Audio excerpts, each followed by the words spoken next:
You know that feeling when you're driving on a busy highway and you suddenly realize you're in the completely wrong lane for your exit? Oh, absolutely. The dreaded forced merge. Right, exactly. You have to merge, the gap is closing, everyone is watching you, and you just sort of you freeze up. Your brain just completely stalls. Yeah, it's pure panic. Mhm. I mean, you're second guessing every tiny movement of the steering wheel, just wondering if the car next to you is going to, speed up or slow down. Exactly. And that panic, that really highly specific flavor of second guessing is exactly what it feels like sometimes when you're speaking English, especially, if you're a language learner. Oh, for sure. You're just trying to get your thought out. Right. You're cruising along, you're halfway through a sentence, and you suddenly hit this grammatical fork in the road.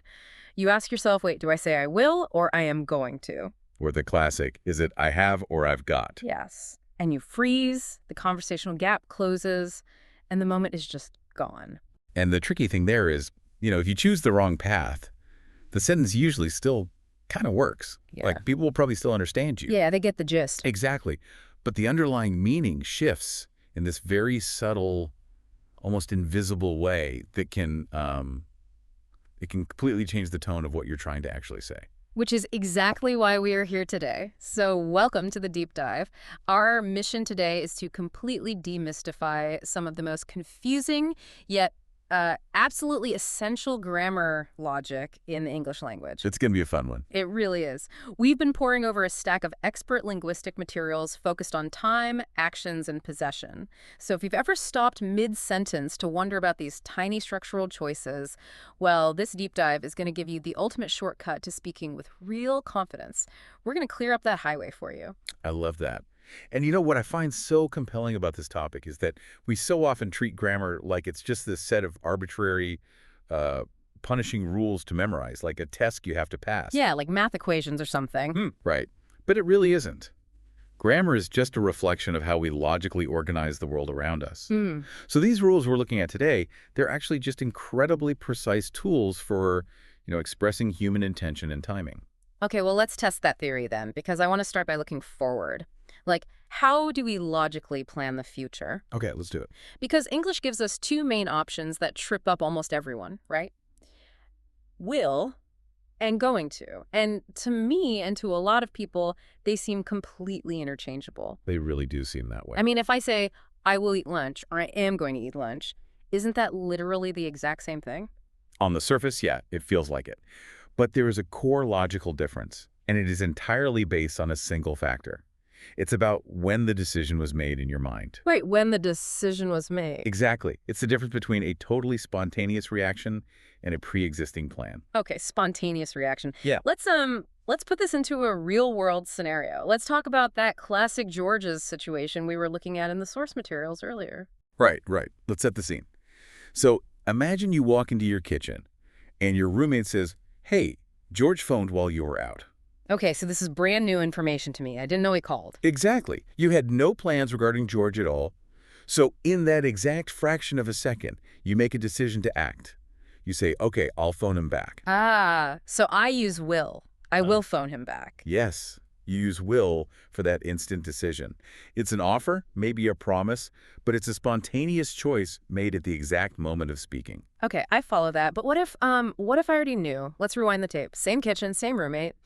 But this time, I actually saw the missed call from George on my cell phone like an hour ago while I was at the grocery store. Okay, so you already have the information. Right. So when my roommate says George phoned, I say, yes, I know. I'm going to phone him back. Precisely. You use going to, because the plan was already in place before the conversation even started. Your intention was already fully formed. So will equals an instant, on-the-spot decision, and going to equals a prior plan. You got it. Trying to internalize that. It's almost like the difference between grabbing a tool on the fly versus, like, drawing up a blueprint. Oh, I like that. Yeah. If I use will, I'm just building a sentence, I suddenly realize I need to do something, so I grab a hammer and swing. Spontaneous. Right, just grabbing the hammer. But going to means I have a blueprint. I sat down an hour ago, I drew up the plans to call George, and the intention is fully built before I even open my mouth. That is a remarkably helpful way to visualize it. The blueprint versus the hammer. And, that analogy actually extends perfectly into how we make predictions about the future, too. Oh, really? How so? Well, because it's not just about our own plans, right? It's about what we think the world is going to do. Okay. Predicting the future is another place where we have to choose between these two words. Right, because I'm always guessing what the weather will be like or who will win a game. Exactly. And there's a really subtle nuance here. Let's say you're looking out the window and you're just feeling optimistic.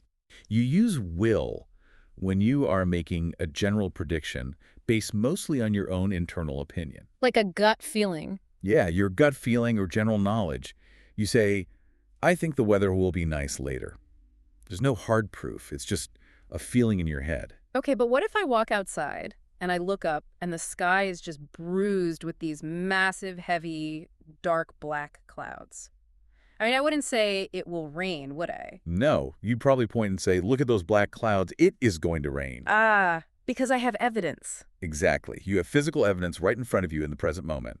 The blueprint for the storm, to borrow your analogy, is already drawn in the sky. That makes so much sense. So will is a guess in my head, and going to is the writing on the wall. Perfect way to summarize it. But here's where my brain starts to hurt a little bit. We've established how to talk about future plans. But usually, once we make a plan, we want to attach a specific time to it, right? Right. Time markers. Yeah, like, I'll call George when I get home, and this seems to be a massive trap for a learner. Oh, it is. It's one of the most common pitfalls. And honestly, even native speakers get tangled up if they overthink it. It involves what we call future time clauses. Okay, so we're talking about connecting words. Words like when, if, as soon as, before, after, until. Correct. And the mistake happens because of perfectly sound, logical reasoning on the part of the speaker. What do you mean? Well, they think the action is happening in the future. Therefore, I should use the future tense will for both parts of the sentence. Oh, I see. So if I'm waiting out a storm, my logic says I should tell you, we will go out when it will stop raining, because both things are future. Right. It sounds totally logical. But in English, there is a very strict no-will rule here. Yeah. After those specific time markers, when, after, until, you must use a present tense, usually the present simple. So I have to say, we'll go out when it stops raining. Yes. Or wait here until I come back, not until I will come back. But why? Why does English force a present tense word onto a future action? It feels like it breaks the timeline, you know? I get that.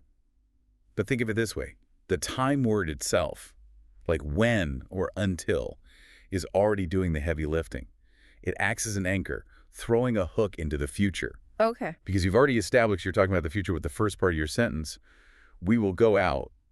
You don't need to double up. Repeating will is just grammatically redundant. You just lock the condition in with the present simple. Okay, that actually makes sense. The when is the bridge, so I don't need to build the bridge twice. Exactly. But wait, if I'm using these time markers, I know there's a huge difference in the real world between using when and using if. Do they both follow the same rule? They both follow the exact same grammatical rule, no will after them, but you're absolutely right. The practical meaning is entirely different. It basically comes down to certainty versus possibility. Right, so let's say I'm talking to my boss. If I say, when I finish this report, I'll send it to you, I am 100% committed. Yes, the finishing of the report is a sure thing. It's an absolute certainty on your timeline. But if I say, if I finish this report, I'll send it to you. Well, you might want to start packing up your desk because you're telling your boss it might not happen. You're leaving the door wide open for failure. Wow, yeah. So when guarantees the event, and if just introduces a possibility. But both use the present simple for the time clause, right? Like, finish this report. Yes, the grammar is the same, but the level of commitment shifts entirely. That is wild. Okay, so that's how we look forward. We use present tenses to lock in future plans. But I want to pivot entirely now, because we also use present tenses to talk about the past. Ah, yes. The dreaded present perfect. Exactly. Those messy situations where the past bleeds right into the current moment. This is where we transition from looking forward to looking back, but we keep a tight tether to the now. And again, there's a huge glaring trap here. So let's say I want to brag about my language skills. Okay. I started taking French 5 years ago, and I'm still taking French today. My instinct is to say, I am learning French for 5 years. Which is grammatically incorrect. And any native speaker will instantly hear that it's off. But why? Well, the reason it's wrong is deeply logical once you look at the mechanics. The present simple continuous saying, I am learning, is a snapshot. It describes right now, this very second, frozen in time. Okay. But the phrase for 5 years is a timeline. It's a duration. You can't put a 5-year timeline inside a 1-second snapshot. Oh, I see. The physics of the sentence just break. Exactly. The logic of the language collapses. You need a tense that stretches across time. Okay, so what do I use instead? You need the present perfect continuous. So you'd say, I have been learning French for 5 years. I have been learning. Right. This tense was literally engineered to emphasize the ongoing duration of an action. It bridges the gap. It started in the past, it stretched across those 5 years, and it is still happening in this exact moment. Okay, I've got that. And when we measure that stretch of time, there's a really clean rule for how to define the borders of it, right? Like using for versus since. Yes, and this is crucial for clarity. We use for when we are talking about a block or a period of time, a measurement of duration. So for 10 years, for 6 hours, for 3 weeks. Got it. But we use since when we are pointing to the exact starting line of that action. Correct. Since 2013, since 9 a.m. You use since to mark the moment the stopwatch started ticking. I love that, the stopwatch. Oh, and there's this incredibly handy shortcut structure I noticed while we were researching all this. So which one? Well, instead of getting tangled up in complex timelines, you can just say, it's been time since past event. Like, it's been months since I ate pizza, or it's been years since I last saw him. It just flows so effortlessly. It is highly conversational and very natural. It allows you to express that duration without overcomplicating the verb tense. But, and there's always a but, while we're on the topic of continuous tenses, we have to address a major exception. Oh, boy.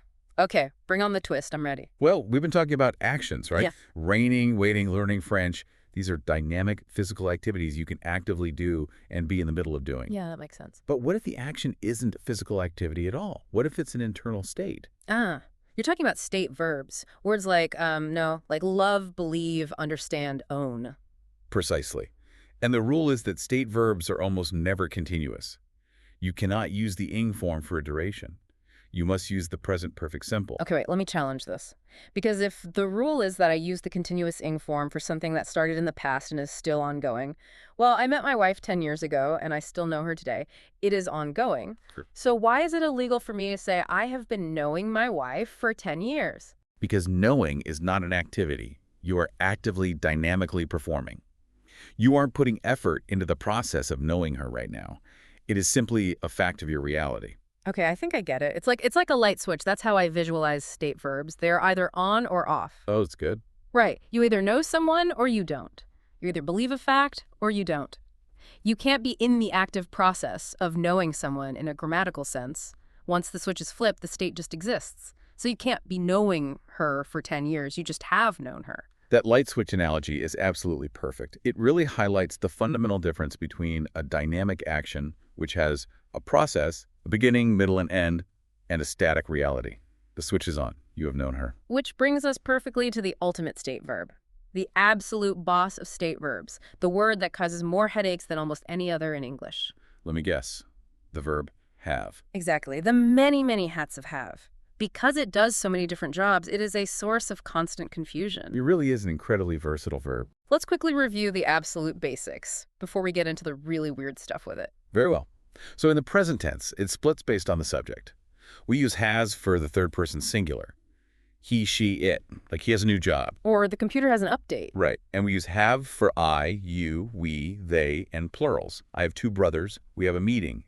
And then for the past tense, universally across all subjects, we just use had.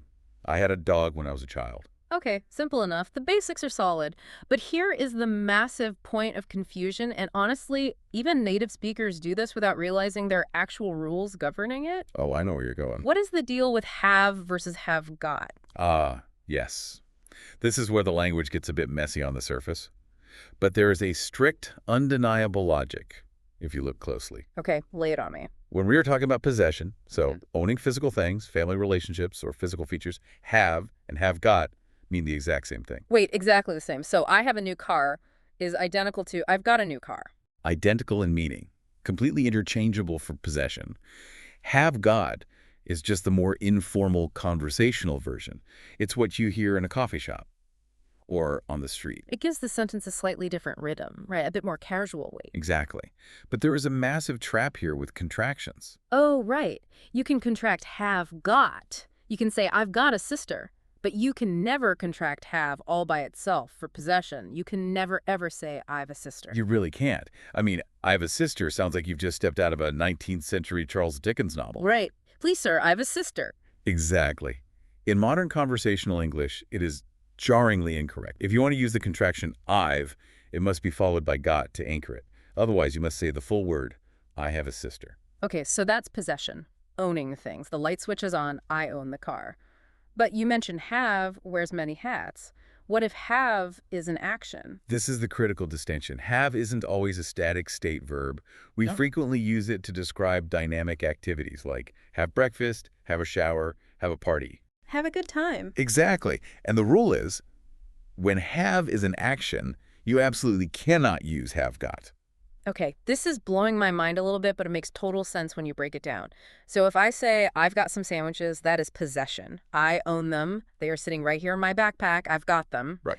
But if I say, I have a sandwich for lunch every day. That is the action of eating. You are describing the process of consuming the meal. Exactly. I'm actively consuming it. So I cannot say, I've got a sandwich for lunch every day. If I mean the physical action of eating it, I have to drop the got. Correct. And because it transforms into an action verb in that context, the rules for asking questions or making negative statements change completely. How so? For actions, you had to bring in auxiliary verbs, do, does, or did. So you'd ask a colleague, what time did you have lunch yesterday? You would never say, what time did you got lunch? What time did you got lunch? Wow, that sounds physically painful when you say it out loud. It really does. No. Did you have lunch? Because it's an action. We are doing something. Which actually raises another question. We just talked about having things and doing things. But what if I'm lazy? What if I get someone else to do things for me? Oh, then you are utilizing the ultimate have flex. You are entering the realm of the causative structure. The causative. That sounds very authoritative and honestly slightly intimidating. It is essentially the grammar of delegation. The structure is have plus an object plus a past participle. We use this specific arrangement when we organize and usually pay for someone else to perform a task for us. So we are causing the action to happen, but we are keeping our own hands clean. Precisely. Let's use a clear example. Let's talk about Jill and her house. Jill had the roof repaired. Okay, right. Jill did not climb up a 30-foot ladder with a hammer and a box of nails. She hired a professional roofing company. Exactly. She had, that's the verb, the roof, the object repaired, the past participle. Got it. Or, where did you have your hair cut? Because, you didn't take kitchen scissors to your own bangs in the dark. You went to a salon and paid a stylist. Thankfully, yes. And just as a quick note for modern conversational English, you can often swap have for get in this structure without changing the meaning at all. Yeah. I need to get my eyes tested means the exact same thing as I need to have my eyes tested. It's just slightly more informal. Okay, I'm with you. It's the grammar of paying for service. But here is the absolute wildest plot twist I discovered while we were preparing for this deep dive. Oh, the misfortune exception. Yes. We use this exact same structure, this authoritative I paid a professional causative structure, when something terrible happens to you that you absolutely did not arrange. It is a deeply fascinating quirk of English grammar. It really is. Yeah. For example, Jill and Eric had all their money stolen on holiday. I mean, they didn't hire a thief. They didn't arrange for that service. Yeah. No, they certainly didn't. Or consider someone getting injured. He had his leg broken in a football match. Or even that very common poetic expression, she had her heart broken. But why? Why does English do this? Why on earth would the language use the structure of hiring a professional to describe being the victim of a random tragedy? It seems incredibly counterintuitive. It does seem strange at first glance, I agree.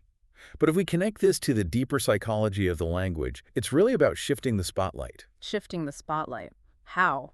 When you say someone stole their money, the grammatical focus, the subject of the sentence, is the unknown thief. The thief is the star of the sentence. Oh, I see. But when you say they had their money stolen, the focus remains entirely on Jill and Eric. The structure emphasizes that they are the primary subjects. It centers their experience of the loss rather than centering the person who committed the crime. Wow. That is profound. It's almost like the grammar is protecting the victim's place in the narrative. That's a beautiful way to think about it. But practically speaking, how is a language learner supposed to know the difference? If I just hear the structure, how do I know if it's a service or a tragedy? Context is everything. The grammar relies entirely on our shared human understanding of how the world works. You simply have to read the situation. So, common sense. Exactly. If a friend says, I had my car cleaned, you automatically assume they paid for a service. If they say, I had my car stolen, you immediately assume a crime. No one pays to have their car stolen. The structural ambiguity is resolved by simple common sense. That is just incredible. Okay, let's take a breath and synthesize this entire journey for you, the listener.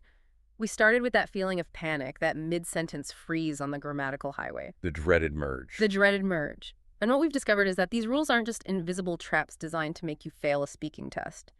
Grasping these subtle logic shifts unlocks a whole new level of fluency. Absolutely. When you understand why you choose between will and going to, based on when you made the decision. Or why you can't use a continuous tense for a state verb, like a light switch. Right.